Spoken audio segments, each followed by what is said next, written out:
Yo, what's up mga kasopar natin dyan? Kumusta po kayong lahat ng nanonood sa aking vlog? Ito tayo ngayon, paakit na naman tayo ng bundok.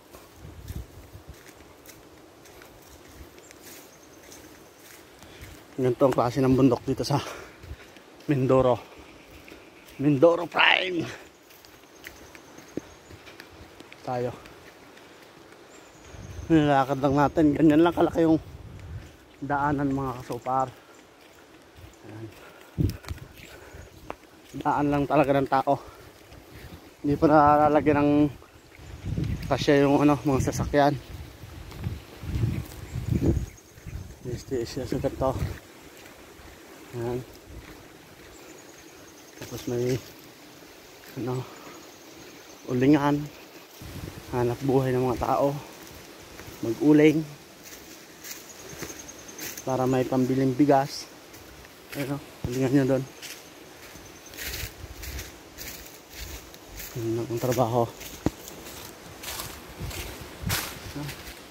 Pinapasok ko, gubat talaga. Gubat. Punta naman tayo sa ating mga baka at kalabaw. Baka. Galit ang mga Hapon sa baka. Ang mga Hapon galit sa baka. Yung mga sagingan yan, oh. Mga sagingan, oh. Wala din na makabunga kasi ano na siya, sobrang tuyot baga mga kasopar. Ang dami pating kumakain na ibon, oh. Ayan bunga, oh, kaliit lang, oh. May bawas na ng ibon, yun, oh.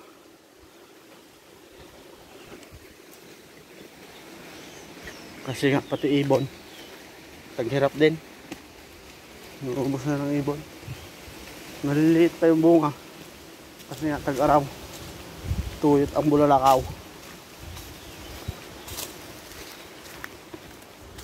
Pati nga yung kalabaw at baka namin dyan sa taas, nadalan ko pa ng tubig tuwing hapon, 4 na galon sa isang baka. 1 galon ang naiinom. Bali 4 na baka nga dyan nakatali.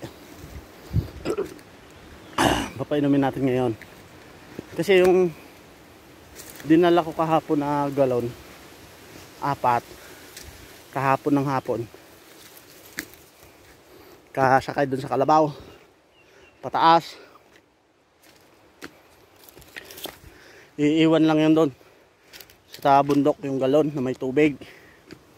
Ngayon ko pa lang yun ipapainom. Kahapon ng hapon dinala,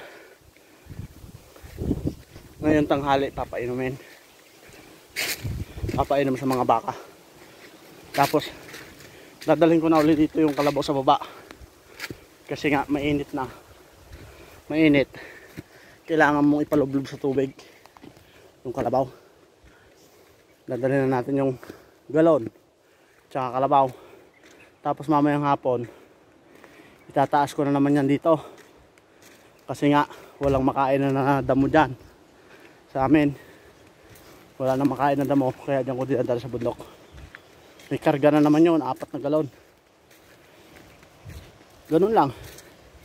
Tapos kinabukasan kanlong na naman, lalagay mo sa malilim, papainumin mo yung mga baka doon, dadalhin mo yung galon dito, lalamnan mo ulit ng tubig.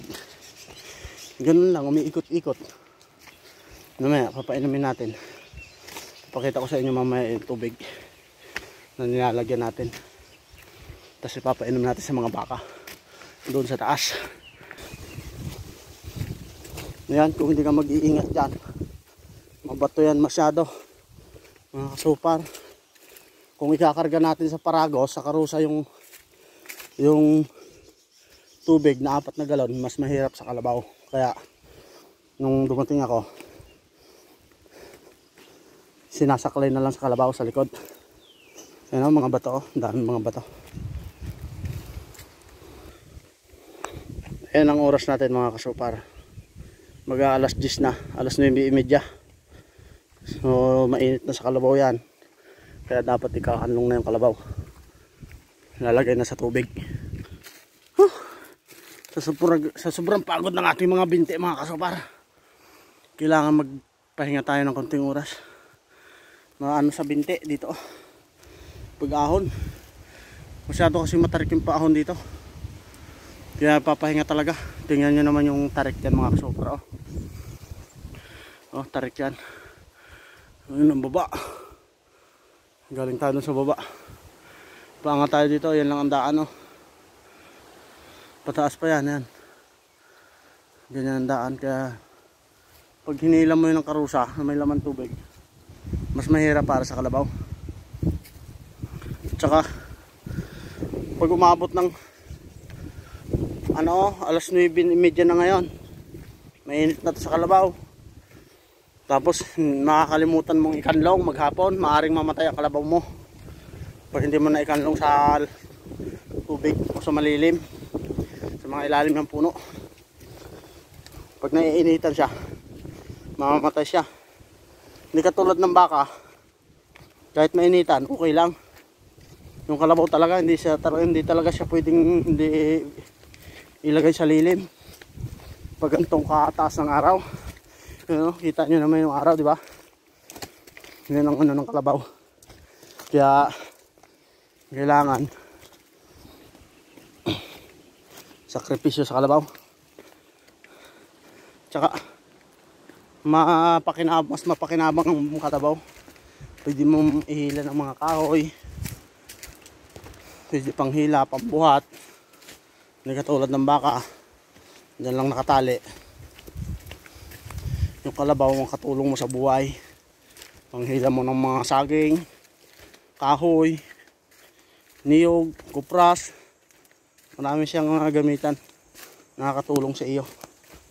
Kaya lang nga, kakalong mo sa tanghali, umaga, tapos hapon, papakainin mo 3 beses.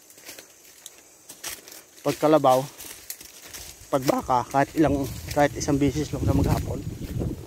Yan pwede mo pahilahan yan ng kalabaw. Yan to. Yung mga kalap na yan, papahila sa kalabaw yan. Pambahay, pwede mo pang pambahay. Yan yung mga kalabaw baka natin. Andun. Yun yung mga kasopar, may naghahila ng baka. Kahoy yun, may kalabaw. Hindi masyado makita. Malayo. Hinihila niya yung kahoy na yun. Hindi na. Yan, ganto na rin ang mga dito. Kahoy, mga damo. Brown na din.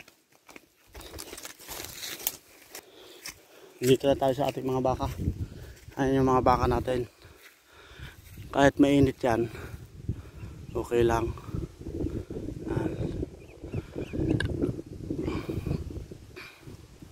Kahit nainitan yan, okay lang yan. Bilid lang sa init. Hindi katulad ng kalabaw. Ayan baka natin.